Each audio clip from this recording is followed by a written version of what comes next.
And God saw that the wickedness of man was great in the earth, and that every imagination of the thoughts of his heart was only evil continually. And it repented the Lord that he had made man on earth, and it grieved him at his heart. Well, we already encountered a story like that once already, right? That happened in the Marduk story, where Tiamat and Apsu give rise to the elder gods, and they kill Apsu, which was not a very smart idea, right? They demolish the substructure of their stable society, and of course chaos comes flooding back. Now Tiamat, if you remember correctly, is the god of the salt water, goddess of the salt water. And so the return of Tiamat and the flood are mythologically similar ideas. Now Eliade has taken apart flood myths from all over the world, and he made two brilliant comments about them. And they're also akin to some degree to what you can see in the Egyptian story about Seth and the corruption of the state. So, because the Egyptians figured out that there's always a power working within the state, let's say, that corrupted it. Now, that was Seth, and that was always working for its overthrow. It's an idea like Satan, and I said that the word Seth becomes the word Satan through Coptic Christianity.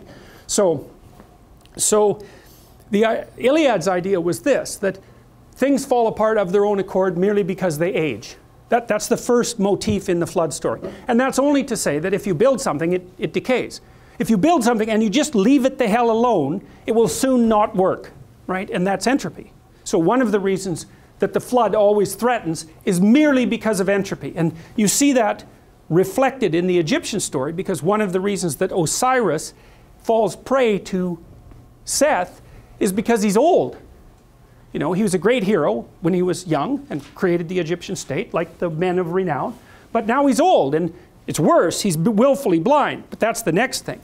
But the fact that he's old is just a start. Things fall apart of their own accord. So once something is given to you, you have to maintain it just to ensure its continued existence. And so it's always the question, is that if things fall apart around you, to what degree is it the mere tendency of things to degenerate entropically, because they do that of their own accord, or have you sped the probability of decay by failing to pay attention when a little snake manifests itself inside your paradise?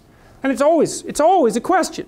So, and here's an example, an interesting example, I think. So I thought about the actual floods, like the New Orleans flood.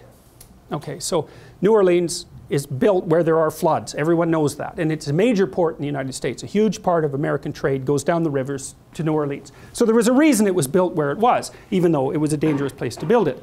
And in order to maintain New Orleans, they had to build these levees that kept the water back.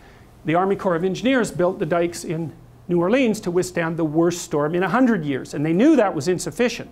And New Orleans, Louisiana, is an unbelievably corrupt state. And you can't dump money in there to fix things because people just steal all the money. So, and then nothing gets fixed. And so then what happens? There's a hurricane. And then what happens? There's a flood. And everybody says, why would God send the flood? And the answer to that is, well, was there a flood, or were the dikes not high enough?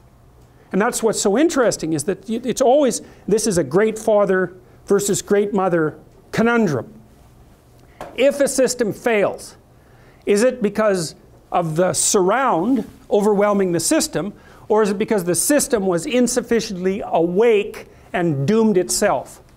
Okay, so Eliade's take on the flood myth is this. God comes along and floods the world periodically. Why? And that's the catastrophic influx of chaos, right? So chaos will wipe you out from time to time. Why? Well, entropy does in your conceptual schemes, and your willful blindness speeds the process. And remember, that's what the Egyptians said about Osiris, right? They said he was a great king, a man of renown, but he was old. But he was also willfully blind.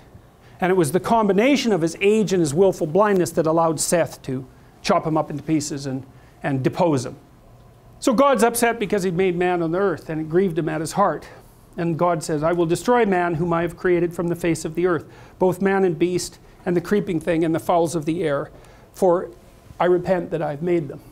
But Noah found grace in the eyes of the Lord. The whole world's in chaos at this point, right, this point in the story. And the chaos is of multiple sorts. It arose from the fall. It arose from the emergence of self-consciousness. It arose from the sins of Cain. Like, things are not going well. It's multiple levels of collapse. And it's got to the point where God's saying, this is a mess. Like, it's such a mess that the whole thing has to be washed away. The first fall wasn't enough. Even Cain's collapse wasn't enough. We're going to just scrub the whole bloody thing clean.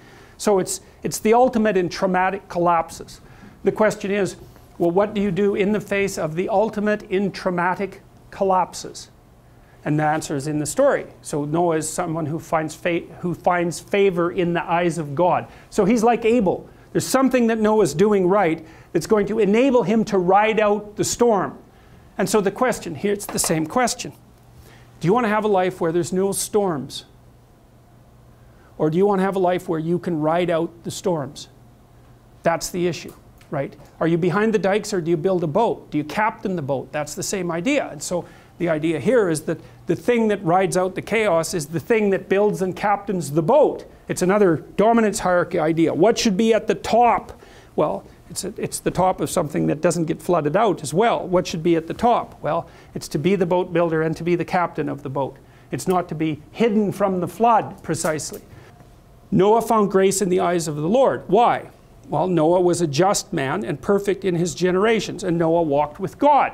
Now you remember, in the Adam and Eve story, Adam was walking with God to begin with, but then he got all self-conscious and hid behind a bush, and when God came to walk with him, he blamed his wife for his insufficiencies, which I still think that's such an unbelievably comic story. I just can't believe it. It's so absolutely ridiculous.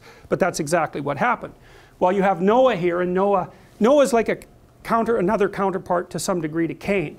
Noah's a just man, and he walks with God, and so he's oriented properly. And because he's oriented properly, when the flood comes, not only does he manage to get through it as an individual, he manages to get through it with his family, and he saves, he roughly saves the world. That's how the story puts it forward. I mean, it's an ark and it's full of animals, and you know, it's got a child story element to it. In fact, I suspect it probably was a story that was primarily told to children. You know, it's like a fable.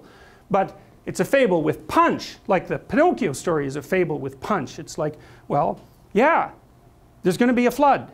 There's always a flood. There's always a flood. So who are you if you want to get through the flood? Well, then you're Noah. You're the thing that builds the boat. You're the thing that acts justly. You're the thing that walks with God. We already know what that means. You identify with the transcendent. That's like Geppetto pointing to the star before the transformation process that occurs with Pinocchio. It's you're identifying with the benevolent spirit of the state. So you have a relationship with the transcendent and the benevolent spirit of the state. And you're also identified with the capacity to generate chaos out of order and the reverse. That's what it means to walk with God, roughly speaking. It's across all of those dimensions. So what does that do? It gives you the power to withstand the flood and to bring people and being itself and civilization along with you. And that's the story of Noah. So it's a precursor. It's another, Abel is a precursor to the idea of the redeeming Messiah, right? Noah is a precursor to the idea of the redeeming Messiah. You could think about them as proto-messiahs or proto-meta-heroes, something like that. And they manifest themselves. They're part of the giants that walked in the past. And they're attempts embodied in story to elucidate the triangle that's at the top of the pyramid, right? The eye that's at the top of the pyramid. Okay, so anyways, works out. God's had enough. He's killed enough. He's killed enough of everything. It's a traumatic occurrence. We can put it that way. The waters recede, and God is done for the time being. And so then, this is what happens at the end. So, the ark settled down. They're unloading it, and creation is reborn. And so then you think, well, what sets things right again between man and God? And the story says that. Noah built an altar unto the Lord and took of every clean beast and of every clean fowl and offered burnt offerings on the altar. So it's the same idea here. It's the same idea that you started to see emerging in the Cain and Abel story. What is it that sets things right between man and God? Sacrifice. So the flood comes, then Noah makes the proper sacrifices.